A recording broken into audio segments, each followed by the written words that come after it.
Hello दोस्तों, मेरा नाम है राधे किशन गाहिरी और आप देख रहे हो स्टडी विद राधे। दोस्तों, आज हम शुरू करने वाले हैं क्लास 10 की मैथमेटिक्स, जिसमें हम शुरुआत करेंगे प्रश्न वाली 6 से। प्रश्न वाली 6 है त्रिकोणमितीय अनुपात। बच्चों, जब भी हमारे सामने त्रिकोणमितीय अनुपात का नाम आता है तो हमारे सामने एक सारणी उभर के आती है, जिससे पूरी की पूरी त्रिकोणमितीय अनुपात प्रश्न वाली सोल्व होती है।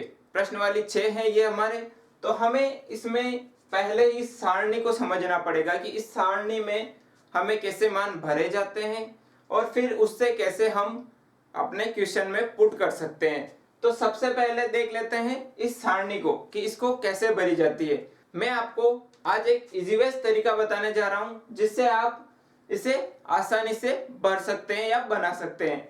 तो शुरुआत करते हैं। देखिए, सबसे पहले हमें कुछ इसके ऊपर कुछ संख्याएं लिख देते हैं। जैसे कुछ पर्टिकुलर संख्याएं होती है, जैसे 0 के ऊपर 0, 30 के ऊपर 1, 45 के ऊपर 2, 60 के ऊपर 3 और 90 के ऊपर 4। फिर इन सबके बटा में 4 कर लेंगे। जैसे 0/4, 1/4, 2/4, 3/4 और 4/4। उसके बाद इन सभी संख्याओं को अंडर द रूट कर देंगे। जैसे अंडर द रूट 0/4। इसी प्रकार सभी संख्याओं को अंडर द रूट कर लेते हैं। अब जो संख्याएं कट रही है पहले उनको काट लेते हैं। ठीक है, हम शुरू करते हैं साइन से। 0 में जब भी किसी संख्या का भाग देते हैं तो 0 आता है। देखो, 0 में 4 का भाग देंगे तो क्या आएगा? 0। और 0 का रूट क्या होता है? 0। उसके बाद आगे है 1/4। 1 का रूट होता है 1 और 4 का रूट होता है 2। तो हम यहाँ लिख देंगे 1/2।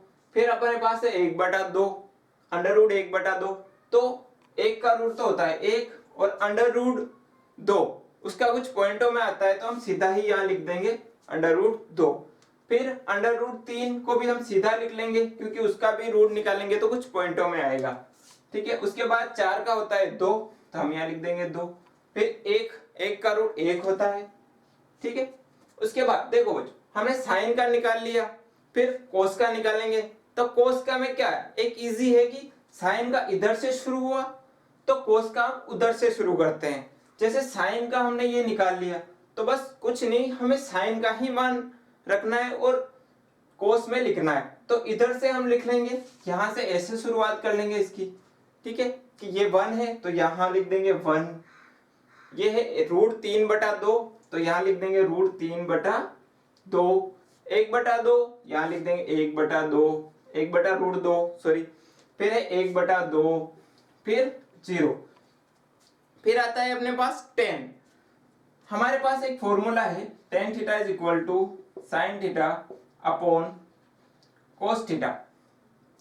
इसके द्वारा हम tan का मान निकालेंगे। जैसे फर्स्ट में देख लेते हैं, sin का मान है 0 और cos का 1। 0 में किसी भी संख्या का भाग देते हैं तो 0 ही आता है। फिर आगे देखते हैं 1/2 sin का मान और cos का मान है अंडर रूट 3/2। दूसरी और चौथी संख्या कट सकती है, 2 से 2 काट दिया तो बचा क्या अपने पास? 1/√3। हम यहाँ लिख देते हैं 1/√3। उसके बाद साइन का मान है अपने पास 45 में 1/√2 और कोस का है 1/√2। ठीक है, तो हम यहाँ भी दूसरी और चौथी संख्या को काट लेंगे। दूसरी और चौथी संख्या को काट लेंगे, बचेगा क्या? 1। यहाँ लिख देंगे 1। अब आगे tan 60 में देखते हैं, sin 60 का मान है √3/2 और cos 60 का मान है 1/2। दूसरी और चौथी संख्या कट सकती है आराम से, तो हम लिख देंगे √3/1। तो 1 नहीं लिखे तो भी चलेगा। अब देखो, अपने पास आगे है 1/0। जब 1 में हम 0 का भाग देते हैं तो अनंत आता है, अनंत, इंफिनिटी। हमने लिख दिया अनंत। आगे देखो कोट। अब जैसे हमने साइन में साइन का मान कोस में चेंज करके लिख दिया था, उधर से लिखना शुरू कर दिया था, इसी प्रकार tan में भी हम यहां से मान इधर लिखना शुरू कर लेंगे। जैसे अनंत, फिर √3, 1, फिर 1/√3, और फिर 0। ठीक है, फिर उसके आगे हम लिखते हैं सेक का मान। सेक का मान हमारे पास एक फॉर्मूला होता है,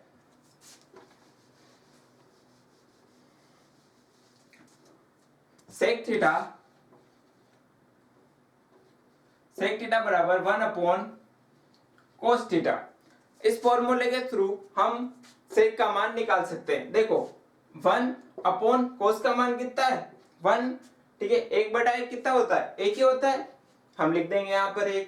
आगे देखो 1 कोस का मान कितना है √3/2, ठीक है, तो √3 हम इस 1 को ऐसे भी लिख सकते हैं 1/1, तो यहां हो जाएगा आगे 1/1 इंटू 2/√3, और फिर बचेगा क्या मेरे पास, इंटू करेंगे तो आएगा क्या 2/√3, मतलब उल्टा करके लिखना है सिर्फ, ज्यादा कुछ नहीं है। तो हम यहाँ इसका उल्टा करके लिख लेंगे 2/√3, फिर इसको भी उल्टा करके लिख देते हैं √2/1, 1 नहीं लिखेंगे तो भी चलेगा, इसका भी लिख देंगे 1/2 है तो 2 लिख देंगे। अब यहाँ देखो वापिस यही हो गया 1/0, मतलब अनंत आ जाएगा, ये आ गया अपना अनंत।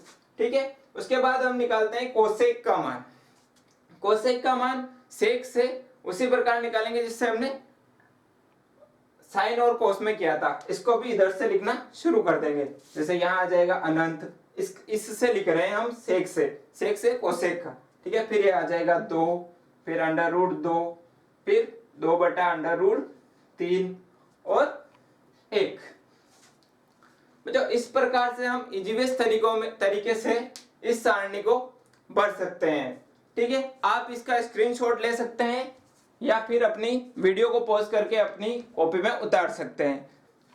दोस्तों अब देखते हैं हम उदाहरण। अपनी किताब में पहला उदाहरण है 10² 60 प्लस 3 cos स्क्वायर 30।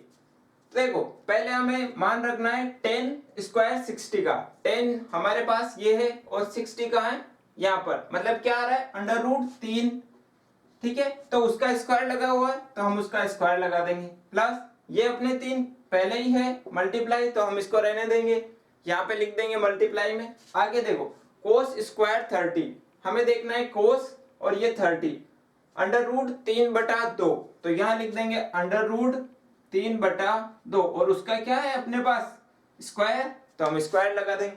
आगे हम जब √3 का स्क्वायर करेंगे तो √3 इंटू √3 3 होता है, तो हम यहाँ लिख देंगे 3 प्लस ये अपना 3 इंटू में, और फिर √3 का स्क्वायर होता है 3/2 का स्क्वायर 4, ठीक है, फिर 3 प्लस 3 तिया 9/4, फिर हम लघुत्तम ले लेते हैं 4, तो क्या हो जाएगा यहां से 3 से गुणा कर लेंगे 4 को, 4 तिया 12 प्लस 9, और आगे हम इन दोनों को जोड़ लेंगे तो क्या हो जाएगा 21/4, और यही अपना आंसर है।